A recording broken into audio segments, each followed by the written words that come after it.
Karena video saya sebelumnya viral, di sini saya memohon maaf atas kesalahpahaman yang sudah saya perbuat. Dan di sini saya tidak ada sedikit pun maksud untuk menyudutkan agama apapun. Saya hanya menceritakan pengalaman saya saat berkunjung ke tempat ibadah, dan saya di tempat ibadah itu juga didampingi oleh tuan rumah. Jadi saya tahu mana yang boleh dan mana yang tidak boleh saya lakukan di dalam sana.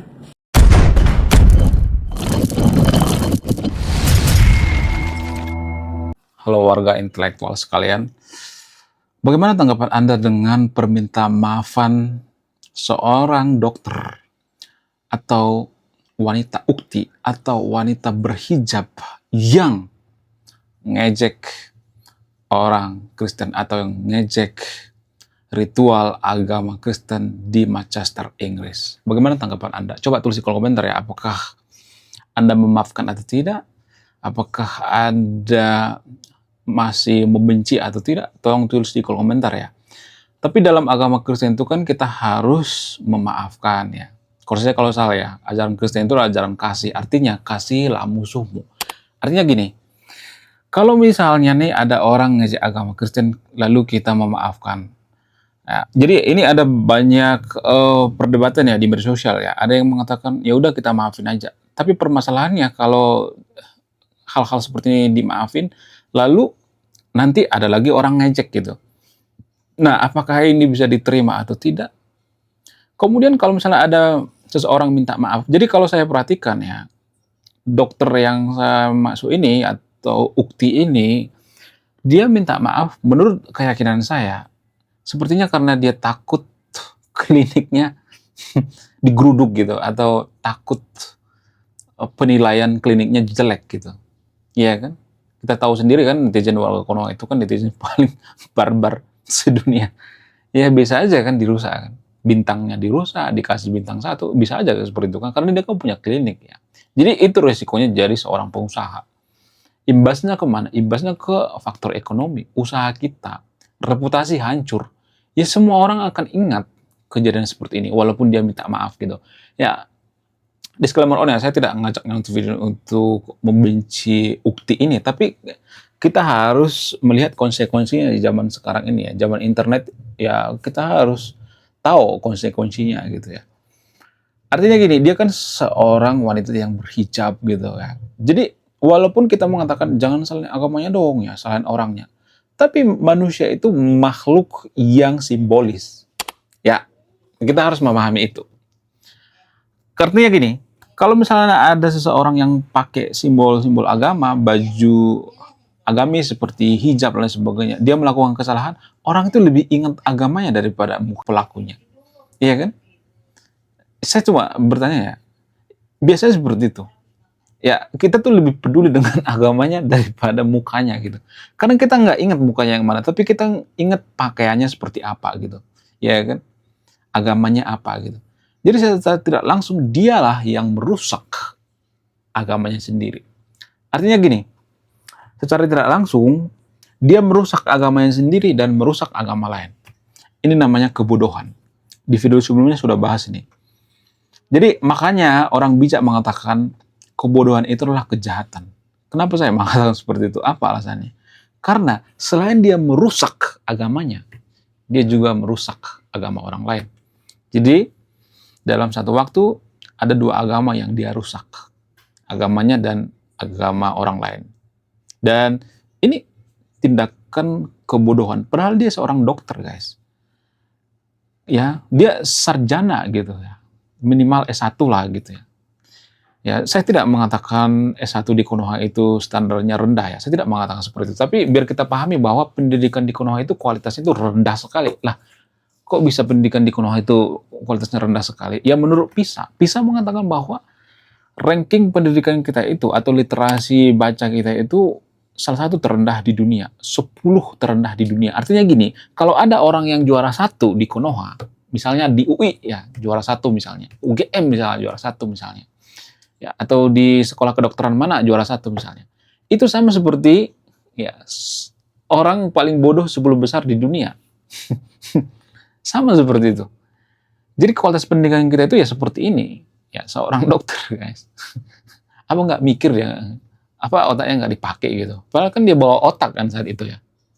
Ketika dia ngomong seperti itu, ya ketika dia mengatakan bahwa saya mau muntah gitu ya, otaknya di mana gitu, iya kan? Otaknya di mana? Padahal dia pakai otak loh guys, ya ngomong kayak gitu pakai otak, ya kan? Jadi otaknya kayaknya ditaruh di dengkul ya. Kemudian apakah dimaafin atau tidak gitu ya? Artinya gini, kalau sedikit-sedikit langsung dimaafin ya, sedikit-sedikit langsung dimaafin kayak gitu tuh, apakah berulang ya? Jadi kayaknya akan banyak orang berpikir ya, saya tidak memprovokasi yang untuk video untuk tidak maafin ya. Tapi kalau dari sudut pandang yang lain, kalau saya perhatikan itu, akan banyak orang berpikir, oh Kristen ini kan pemaaf, ya udahlah kita ini aja lah, nggak apa-apa bebas aja, nanti juga dimaafin kok ya. Ya kita ini aja, maki-maki aja, nanti juga dimaafin.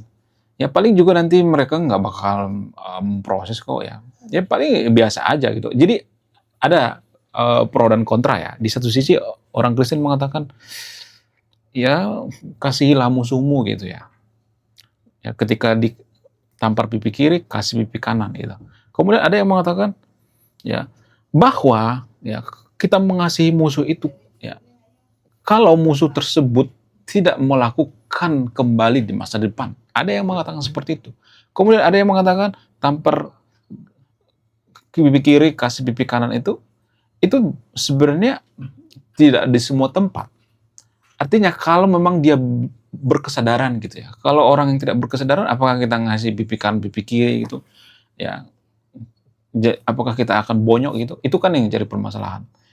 Jadi ada pro dan kontra ya. Apakah ya kasihlah musuhmu masih relevan di zaman sekarang gitu? Ya, menurut keyakinan saya, kasihlah musuhmu itu pada saat si korban sudah tidak melakukan lagi di masa depan ya. Sudah ada jaminan gitu ya, sudah ada garansi gitu. Tapi kalau menurut keyakinan saya, dia minta maaf itu kayaknya karena takut kliniknya digeruduk gitu ya. Itu menurut keyakinan saya guys ya. Saya tidak ngajak yang untuk video untuk memprovokasi yang untuk video untuk membenci si dokter ini ya. Tapi kalau saya perhatikan itu kayaknya dia tuh minta maaf itu kurang tulus ya. Koreksi saya kalau salah ya. Orang yang minta maaf tulus itu nggak ada alasan bla bla bla segala macam, nggak seperti itu ya. Biasanya nggak terlalu ini ya, nggak terlalu banyak alasan gitu. Kalau saya perhatikan dia tuh banyak alasan, oh karena inilah salah paham lah segala macam lah gitu ya. Bayangkan ya, secara terang-terangan mereka mengatakan seperti itu. Ya, gimana kalau di belakangnya? Ya kan? Itu yang jadi permasalahan. Jadi bagi teman-teman Kristen, saya tidak akan menyimpulkan ya, silakan simpulkan sendiri ya. Jadi harus dilihat dari berbagai sudut pandang. Apakah dimaafkan atau tidak? Ya bagaimana nanti kalau udah di masa depan terulang kembali gitu ya. Ya biar apa? Biar ada perubahan gitu ya. Biar negara kita maju gitu ya. Kemudian selain itu, ya kalau misalnya ada yang mengatakan, oh bener kok ya ritual orang-orang Katolik kan seperti itu ya. Masa dimarahin? Ya emang seperti itu kenyataannya. Ya, guys, makanya berkali-kali saya mengatakan, di Arab Saudi, orang-orang Arab itu bakar kemenyan, dupa. Itu ada datanya, guys. Ya, bahkan yang mengatakan seperti ini bukan saya, Pak KDM. Itu artinya, ya, kita tidak bisa mengejek orang lain atau agama lain demi agama kita itu bagus gitu. Nggak boleh seperti itu. Karena apa? Karena agama itu keyakinan. Ya, kita nggak bisa ngejek keyakinan orang lain, kecuali keyakinan orang lain itu bertentangan dengan nilai kemanusiaan.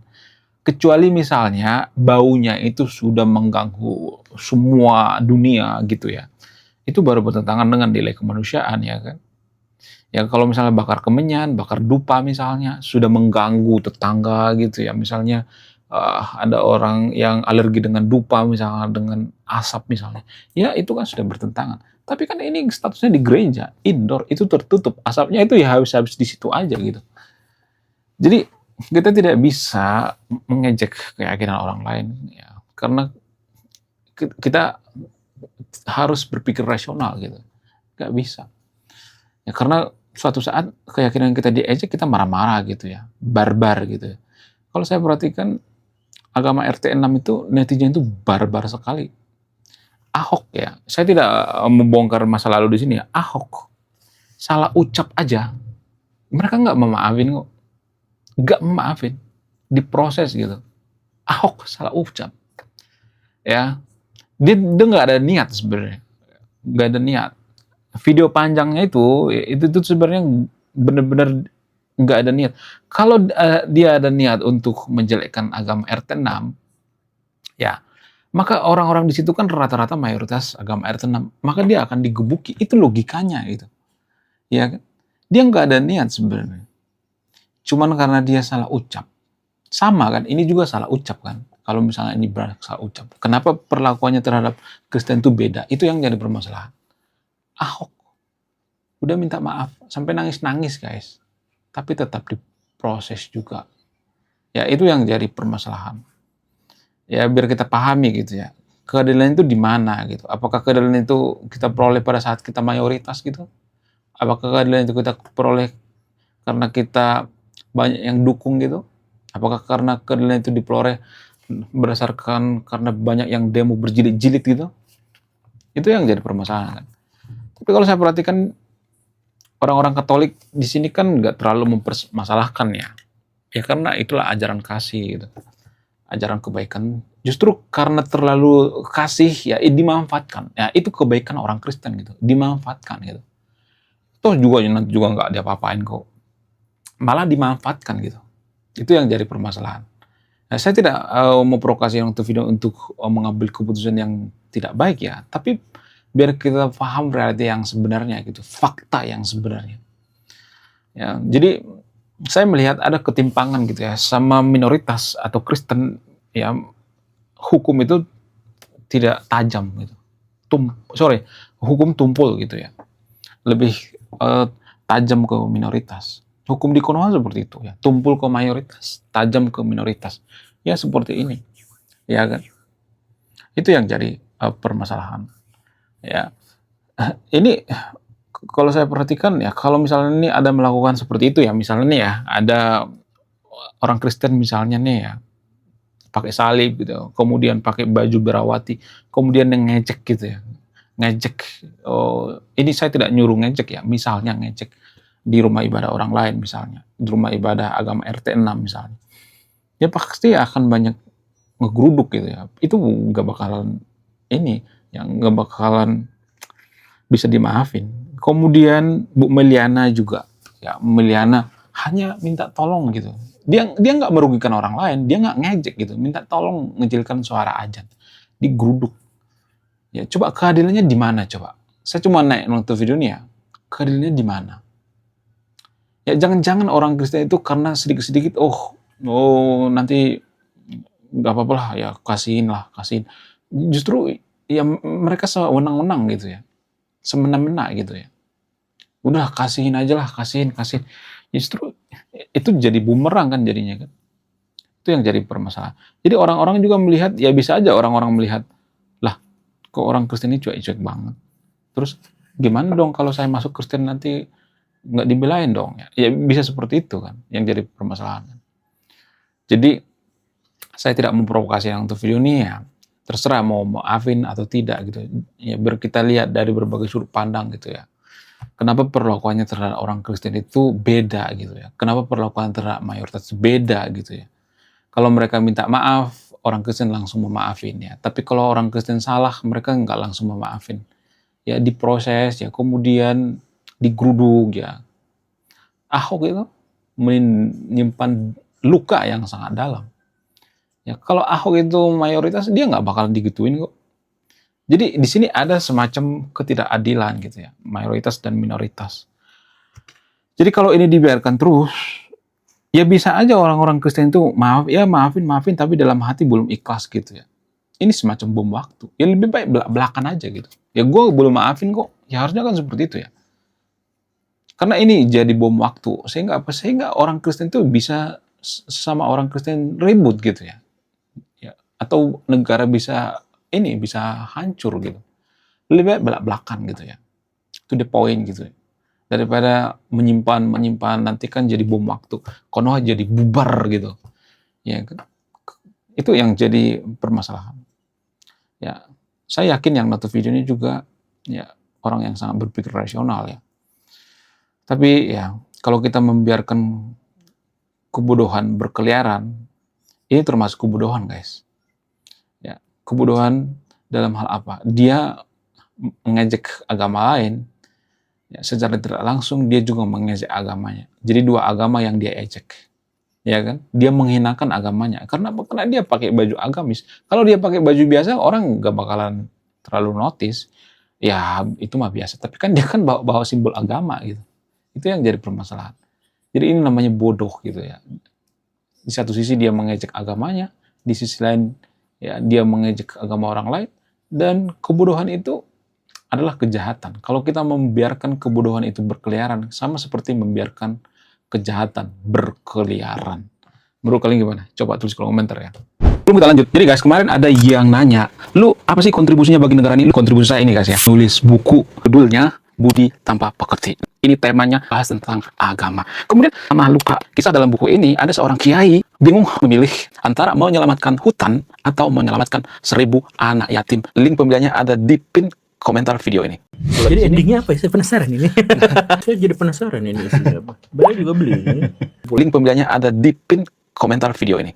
Oke guys, sekian video ini. Terima kasih sudah memahami. Saya tidak menyimpulkan, ada yang menyimpulkan. Saya tidak berpihak di sini. Ya, saya warga intelektual, salam rasional.